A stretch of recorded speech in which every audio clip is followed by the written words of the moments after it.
Welcome, today I'm showing how to unblock phone number into a Motorola Moto G22. First of all, open phone application. Then in the top right corner we got 3 dots. Tap it and choose settings. Here go into block numbers.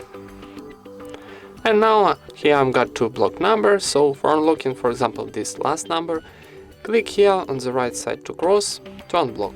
Click.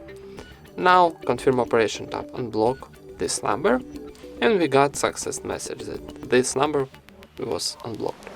So let's try again. This number and click here on the right side to cross. And confirm operation, tapping unblock one more time. And that's it. Thank you for watching, leave thumbs ups and subscribe to our channel.